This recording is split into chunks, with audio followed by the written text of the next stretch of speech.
تو وہ شخص فاسق کہلائے گا۔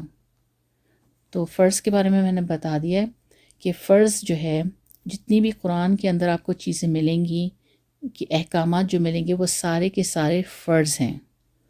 اب اگر کوئی انکار کرتا ہے تو وہ کافر، اور اگر وہ کوئی انکار نہیں کرتا ہے لیکن پھر بھی اس کو کرتا ہی نہیں کام کو تو وہ فاسق ہے اور عذاب کا مستحق ہے۔ تو یہ تو بات ہو گئی کہ فرض کی کوئی بھی چیز ہے وہ سب قرآن میں موجود ہے۔ رہا واجب، واجب بھی فرض کی طرح ہے کیونکہ آپ نے لازمی کرنا ہے، لیکن جس طرح فرض ہے قرآن کی دلیل سے ثابت ہے، اسی طریقے سے واجب حدیث کی دلیل سے ثابت ہے۔ تو جن چیزوں کا حکم ہمیں حدیث سے ملتا ہے وہ واجب ہیں، جن چیزوں کا ثبوت ملتا ہے، حکم ملتا ہے قرآن سے، وہ فرض ہے۔ تو یہ تو بات طے ہو گئی کہ واجب وہ ہیں جو حدیث کی دلیل سے ثابت ہوں۔ اب جس طرح فرض کا انکار کرنے والا کافر ہو جاتا ہے، لیکن واجب کا انکار کرنے والا کافر نہیں ہوتا۔ ہاں البتہ چھوڑنے والا فاسق اور عذاب کا مستحق تو ہوگا۔ اور جس طریقے سے میں نے آپ کو درس حدیث میں بتایا تھا، اور میں نے یہ بھی کہا تھا کہ میں درس فقہ میں ضرور اس بارے میں بات کروں گی، کہ میں نے یہ بتایا تھا کہ قرآن جب بھی نبی پاک صلی اللہ علیہ وسلم کا ایک مرتبہ نام لو تو اس پر درود شریف پڑھنا فرض ہے، تو فرض ہمیں پتہ چل گیا۔ دوسرا یہ کہا تھا کہ جب ایک کے بعد بار بار اگر نام آئے تو پھر اس کے بعد کہنا یہ مستحب ہے۔ تو اب ہم مستحب کی طرف چلتے ہیں۔ مستحب کہتے ہیں ان کاموں کو جن کی فضیلت شریعت میں ثابت ہے، یعنی کہ اسلامی لاز میں یہ ثابت ہے، اور ان کی کرنے میں ثواب اور نہ کرنے میں کوئی عذاب نہیں ہے۔ تو مستحب کام ایسا ہے کہ اگر آپ نہیں کریں گے تو گنہگار تو نہیں ہوں گے، ہاں البتہ آپ کریں گے نا تو اس کا ثواب ضرور ملے گا، یہ ہے مستحب۔ تو نبی پاک صلی اللہ علیہ وسلم کا نام آپ کے پاس کئی مرتبہ آئے اور کئی مرتبہ آپ سنتے ہوئے کہیں صلی اللہ علیہ وسلم، تو یہ ایک ثواب والا عمل ہے۔ ہاں چھوڑ دیں گے تو کوئی گناہ نہیں ہے، لیکن ہاں یہ ایک ثواب والا عمل ہے، اور یہ ہے مستحب۔ پھر ہے مباح۔ اب یہ مباح کیا چیز ہے؟ تو مباح کہتے ہیں وہ عمل جس کے کرنے پر نہ تو کوئی ثواب ہے نہ تو کوئی عذاب ہے، تو بس یہ مباح ہے۔ تیسرا ہے حرام۔ حرام کس کو کہتے ہیں؟ حرام اس کو کہتے ہیں جس کی ممانعت، جس کو باقاعدہ منع کیا گیا ہے قرآن میں، اور اس کا کرنے والا، اس کام کا کرنے والا فاسق بھی ہے، عذاب کا مستحق بھی ہے، اور اس کا منکر، اگر کوئی یہ کہنا کہ نہیں نہیں نہیں یہ حرام نہیں ہے جبکہ وہ حرام ہے، تو اس کا انکار کرنے والا کافر۔ پھر اس کے بعد تھا مکروہ۔ اب ایک ہے مکروہ تحریمی، ایک ہے مکروہ تنزیہی۔ تو مکروہ تحریمی یعنی یہ ممانعت جو ہے یہ حدیث سے ثابت ہے۔ کوئی اگر یہ کہے کہ یہ مکروہ تحریمی تنزیہی یہ کہاں ہے، قرآن میں ہے، تو آپ کہیں گے نہیں یہ حدیث میں ہے، لیکن اس کا جو منکر ہے وہ کافر تو نہیں ہوگا، لیکن ہاں گناہ گار ضرور ہوگا۔ اسی طریقے سے مکروہ تنزیہی ہے جس کے کرنے سے ثواب اور چھوڑنے پر عذاب نہیں ہے، لیکن ہاں ایک چیز ہے کہ برا ہے۔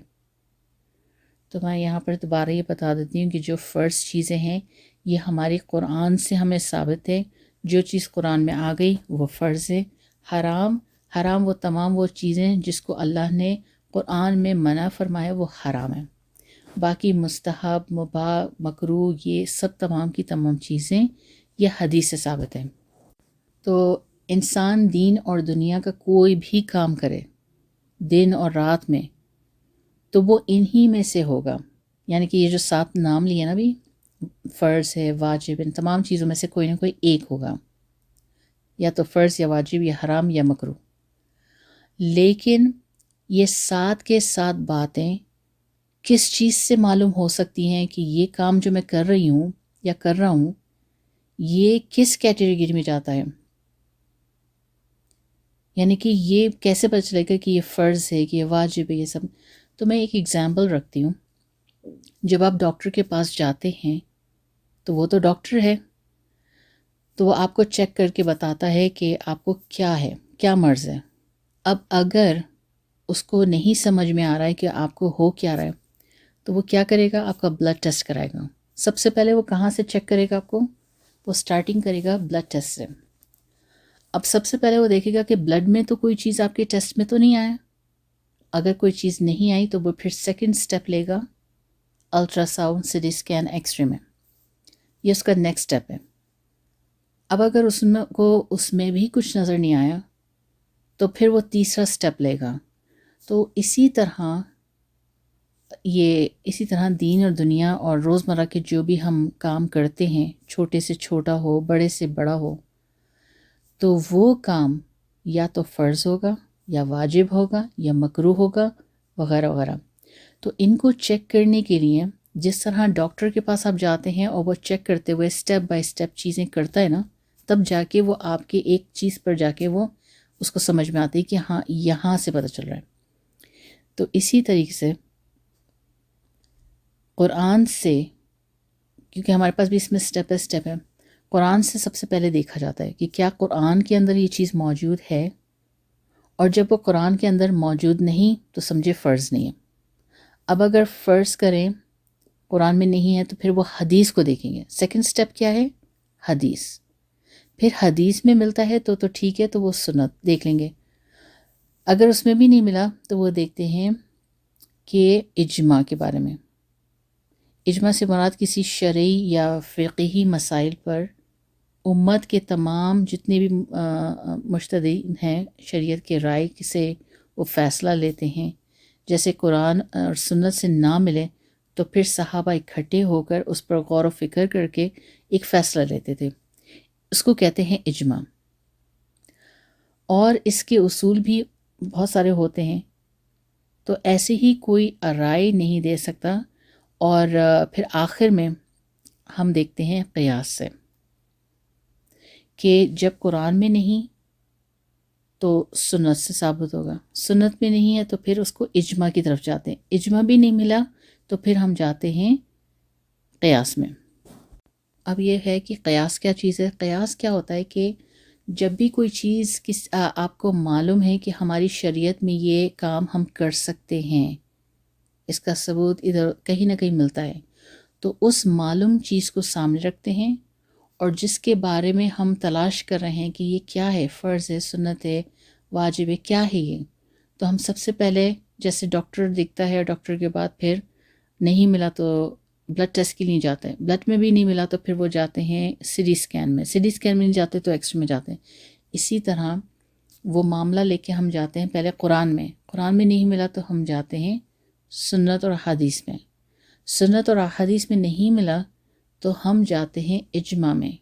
اجماع کہتے ہیں وہ جیسے کہ صحابہ، اس زمانے کے صحابہ کسی معاملے کو جب نہیں ملتا تھا تو پھر کئی صحابہ اکثر بیٹھا کرتے تھے، اس پہ غور و فکر کرتے تھے، ایک رائے پر آتے تھے، اور پھر اس کے بعد وہ اجماعی طور پر اس کا فیصلہ ہوتا تھا۔ اگر اجماع سے بھی نہیں ملتا ہے تو سب سے آخر میں ہم لیتے ہیں قیاس سے، اور قیاس یہ ہے کہ آپ کے پاس اسی سے ملتا جلتا کوئی اور معاملہ آلریڈی آپ کی شریعت میں ہے تو اس کو رکھا جاتا ہے۔ جس معاملے کے بارے میں معلومات کی جا رہی ہے اور معلومات نہیں مل پا رہی، ان دونوں کو آمنے سامنے رکھتے ہیں اور اس پر فیصلہ لیتے ہیں، اس کو کہتے ہیں قیاس۔ یعنی جس طرح بخار چیک کرتے ہوئے ہم تھرمومیٹر یوز کرتے ہیں، اسی طرح جس چیز کے بارے میں معلوم کرنا ہوتا ہے تو جبکہ وہ باقی جو چیزیں موجود ہیں ان کے ثبوت کے ساتھ ملتا جلتا معاملہ رکھ کے پھر اس کے بعد قیاس سے معلوم کرنا ہوتا ہے۔ تو یہ چار جگہیں سے ہم دلیل لینی ہوتی ہے ہمیں، قرآن نہیں تو سنت، سنت نہیں تو اجماع، اجماع نہیں ہے تو قیاس، اور انہی چار میں سے کسی نہ کسی دلیل سے ثابت ہوتا ہے۔ یہی چار ہیں جو مین ہیں، جن سے پوری کی پوری چیزیں جو ہم اس سے معلومات کرتے ہیں، دلیلیں لیتے ہیں۔ تو بہرحال یہ ہم نے درس سے ہمارا فقہ تو ہم یہیں پر ہی رکھیں گے، اس سے زیادہ ہم آگے بھی نہیں جائیں گے۔ نیکسٹ ویک انشاءاللہ العظیم اس کا تھوڑا سا مزید انٹروڈکشن رکھیں گے، اور پھر اس کے بعد اس کا سلسلہ ہم شروع کریں گے۔ تو بس یہیں تک ہم اپنا آج نا درس فقہ کا کلاس رکھیں گے انشاءاللہ العظیم. اب دعا. بسم اللہ الرحمن الرحیم. الحمد للہ رب العالمین والعاقبۃ للمتقین والصلاۃ والسلام علی سید الانبیاء المرسلین. ربنا آتنا فی الدنیا حسنۃ وفی الآخرۃ حسنۃ وقنا عذاب النار. رب اغفر وارحم وانت خیر الراحمین. اللہم اغفر للمؤمنین والمؤمنات والمسلمین والمسلمات. اے اللہ ہم سب کے کبیرہ اور صغیرہ گناہ کو معاف فرما، پوری امت کے چھوٹے بڑے گناہ معاف فرما.